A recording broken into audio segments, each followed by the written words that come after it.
orange jumpsuit, what'll he wear? 747, 1067 FM, 1670 AM.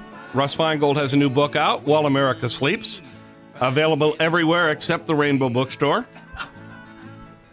You can probably buy it at the Mormon Tabernacle Bookstore, but you can't get it at Rainbow. So Well, we'll take them down there. the Mormons will be selling it after they've converted Russ. Yeah. All right. Baptize them. Rebaptized. Posthumously. All right, so here's the clip that the State Journal didn't think was important. They didn't find this impressive. All right, here's Scott Walker speaking to the Oshkosh Northwestern a week and a half before the election. Collective bargaining comes into that. How do you get that negotiated and accepted with state employee unions? Yeah, you still have to negotiate it. I did at the county as well, where I've had some of my employee unions have agreed to it, others have not. Here's what my expectation is: very realistic wage and benefit reforms.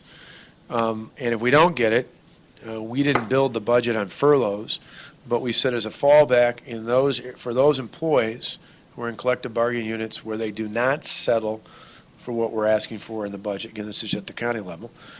We put as a fallback furloughs in there, with the idea being that the employees who are stepping up and helping us, both those non-union employees as well as those unions that have settled, they shouldn't be punished when they're already helping to contribute balance in the budget. We'd approach a similar strategy for the state. All right. So this is what he said after he dropped the bomb. We introduced a measure last week, a measure that I ran on during the campaign. If anyone doesn't know what's coming, they've been asleep for the past 2 years. Do those two things resemble each other in the slightest, in any way, shape, or form? You know, if there were any truth to that, I would write a book called While Wisconsin Sleeps. But we were not asleep. We heard exactly what he said. There was no hint whatsoever that he would do this substantively.